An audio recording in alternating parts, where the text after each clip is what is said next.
Ladies and gentlemen, we are very happy as Jet fans to welcome in the newest head coach of the New York Jets, Robert Saleh.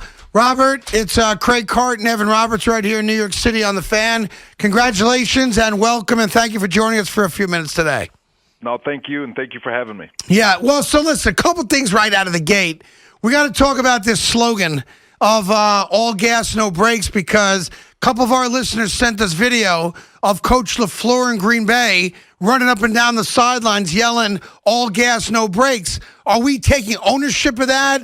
Did he give us permission? Do we need a new slogan? What are we doing with that? No, we're good, man. He's, I'm going to stay claim to that one first. That's interesting. Okay. He stole it from you. I'm not going to say that. No, that's you know what? We've implied that. That's fine. I like that. I feel better now. All right, number one. Number two, we're going to get some of this easy stuff out of the way.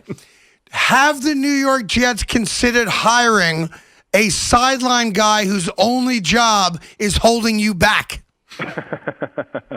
It's going to be the strength crew's got that one. Got it. So that is not an extra hire. That's not part of the contract. None of that. They're already taken care of. Got it. Okay. No, we're good. Now, a couple of serious things.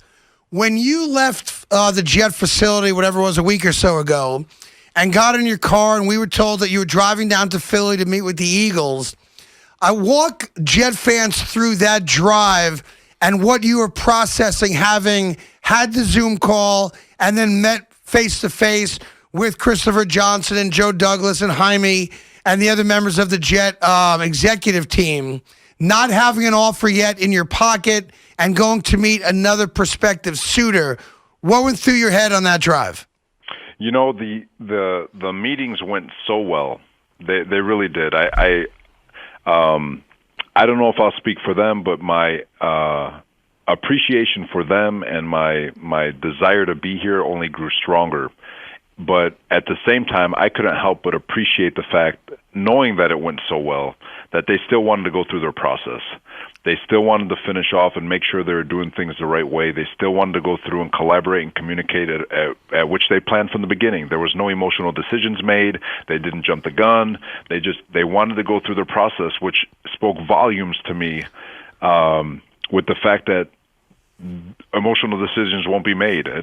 Everything is a story. And so going through that process on the ride home, it was met with a great amount of appreciation, because I knew at the end of the day, if they called back, they did so because they went through their process. They collaborated like they had been telling me they wanted to do for the last 2 weeks, and they communicated about it. And that only told me more about how great, and it gave me more conviction about what I already knew, and that's that this organization's moving in the right direction. They really want to do things right, and it's going to get done right.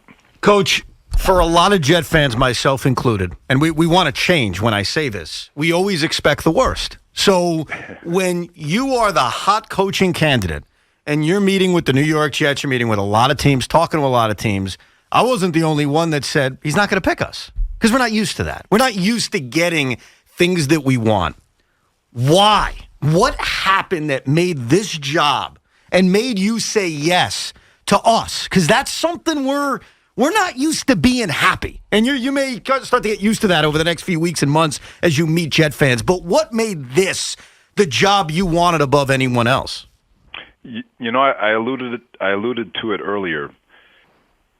In my heart, I believe that people are what make things work. Having humility, having the heart to do what's right for the organization, and having the humility to listen and gather information to do what's right. And so when you talk to Christopher Johnson and you talk to Jaime and you talk to Joe and you just watch them work together, the people are right. The people in this organization have the right mindset, and it's something that I want to be a part of. There's no doubt in my mind, them inviting me into this circle is more a blessing on me than it is the other way around, because those three men have done nothing but live up to everything they've been talking about since we met on Zoom. And like I said, what made me choose this is the people. And because it always comes down to people, and that's why organizations have success. So that's more important than looking at a roster and breaking it down and saying, all right, I've got this, I've got that, I don't have this, I don't have that. We've got picks, we've got cap room. Did that play a significant role in thinking about this team versus other teams? It's obviously there's some of that, right? But at the end of the day, it's the same thing. It's the people that make things work, and it's the name on the front of the jersey and what we're trying to make that thing represent. And there's no doubt with the players that are here and the people that are in place from a leadership standpoint, the name on the front of the jersey is at the forefront of their mind, and helping these young men get to where they want to be professionally is everything. And so, you could say that's part of the equation, but it's definitely a small part of the equation. Talking to Robert Saleh, the new head coach of the New York Jets. Listen, I don't care how good any head coach is. You cannot win at the professional level in any sport without talent. Talent is everything. Talent's the great equalizer. Talent is the way to win championships. And then once you have the talent, okay, coaching, I think, certainly comes into play. Who gets the most out of that talent? You have an embattled quarterback. You have a fan base that quite openly is hoping that the New York Jets acquire Deshaun Watson. You have seen what it's like, you having the young hotshot in Jimmy Garoppolo, although you're defensive coordinator, and what happens when the hotshot doesn't play well or gets hurt. I know you're not going to tell us whether you want Deshaun Watson or not, but as you've handicapped the New York Jet quarterback position, walk Jet fans through where you think it needs the most improvement. Is it talent? Is it reading a defense? Is it the talent around him? Is it play calling? Where do we fail at the quarterback position? I can't speak for the past and for the things that have happened to Sam over the first 3 years, but what I can tell you is that bringing the Shanahan system, Mike LaFleur bringing that system here is the ultimate quarterback-friendly system in terms of maximizing the talent that each player has. And so for Sam, he's still a talented young man. There's a reason why he was the third pick in the draft. His arm talent, his fearlessness in the pocket, his ability to process and make quick decisions, his mobility. It pops off the tape. It popped off the tape earlier this year when we game planned against the Jets, and I think it was week 2. So when you look at all those different pieces, one, bringing in schemes offensively and defensively that are so clearly able to identify a skill set for players to fit in, and so they can maximize their talent. And then 2, obviously matching those players to those roles. And so there's a lot of things that have to take place between now and the first practice, but we have a tremendous amount of confidence in being able to match up the talent with the scheme to maximize what there is. And then from there, it's just a matter of discussing things with Joe and his staff and making the best decisions for the organization. So I'm going to make an assumption. During the interview process, Sam Darnold's name has to come up, right? When you had your lengthy conversations with the Jets, is that a fair comment for me to make? That's fair, yeah. So when his name comes up, based on what you have seen on tape and the limited amount you've seen with your own eyes in person, do you believe that Sam Darnold has the raw ability to successfully play under that Shanahan system that you're bringing here with Coach LaFleur? It's for sure, right? Like we just talked about a second ago, his arm talent, his accuracy, his ability to throw on the move, his fearlessness in the pocket, everything about him screams third overall pick. And so, sometimes messaging just needs to be different. Sometimes a different viewpoint has to be different. Sometimes, the way they receive things have to be different. And so, Sam is an extremely talented young man, and there's a reason why he was the third pick in the draft. And it just doesn't. Bad things just don't happen overnight, and so, or you just don't change overnight. He's still 23 years old. He's got a lot of juice in the tank, and so we're excited to get through the process and start talking about it. You've talked to, I think you said this, you've talked to all the players already on this roster? We shout out an individual note to each one, and invited them out to the office to sit down so I can have some FaceTime. But yeah. When you talk to Sam, because I'm sure you will, Sam may ask you bluntly, so am I going to be on this team next year? What would you say to him when he asks that question? You know what? It's Sam, as long as Sam is here, he is going to get everything we have. he's going to get all of us. And I'll never speculate whether or not he's on the team or off the team, because my job is to coach the men that are on this team and to do the best I can to help them get to where they want to go. And so speculating and trying to answer those questions would be impossible. But what I will tell you is that as long as Sam is here, he's going to get all of us. And that's the best I can give you. One of the things that I know as a Jet fan, I wanted to do my research on all the candidates to find out, if this guy's my head coach, what do I learn about him? And there was a speech you made that really jumped out at me where you talked about how, as a coach, when you assemble a staff, you got to kind of know your weaknesses and bring in people to kind of help you and fill out a coaching staff. As you analyze yourself and get ready to be a head coach in the National Football League, what would you identify as your biggest weakness as you get ready for this opportunity? There's everyone's got little weaknesses here and there. Obviously, you could say, well, I'm a first-time head coach, and so you see guys like Greg Knapp, who is that we hired as part of the experience part of it. There's Jeff Ulbrich, who's played in this league, and he's here to, understanding our system to relieve some of the pressure from a defensive standpoint. Having Joe, who's been experienced, and surrounding yourself with different people to help you along with that. And there's still hires to be made, and there's still things to get done with regards to coaching staff and filling those voids that I may or may not be able to accomplish for people. But I'm really excited about where the staff is and the way it's complementing one another and the way they're complementing each other with the different personalities and knowledge and different skill sets that they may or may not have. So things are moving along good, and excited to keep going. A few more moments here with the new head coach of the New York Jets, Robert Saleh. Robert, there's a story that's been told about your connection to New York, and just put football aside for a moment. I don't want to exaggerate the story. I want to say it the way I read it and heard about it. Maybe you can just elaborate a little bit. That during the 9/11 attacks, I guess your brother was working down in the Trade Center, and a period of maybe 7, 8, 9 hours went by when, as a family, you weren't sure if he had made it. And that was a life-changing moment for you, which led you ultimately to pursue a passion, which is coaching. Can you walk New Yorkers through that experience and that life-changing epiphany that you had? Yeah, it's a tough one to talk about, but sure. I'll give you my best. I walked through the house that morning. I walked into the house to see my mom and pop, and I turned the corner into the TV room. It's very vivid, the picture. It's still very strong in my mind. And my mom is crying. My dad's face is white.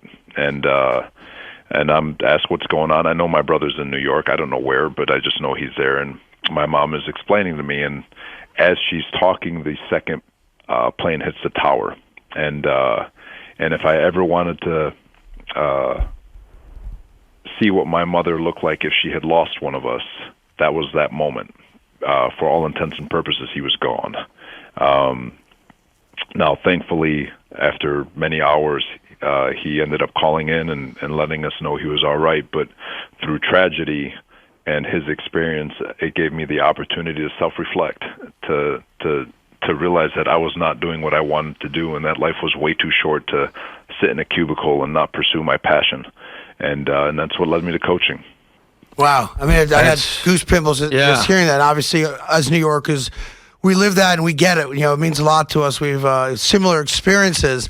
And that was the day. So that day you just said, listen, I want to be a coach. That's what makes me happy, and dropped what you were doing and decided I don't care about. It was a build-up. Go ahead. Build-up. It led all the way up to the Super Bowl, Rams Patriots.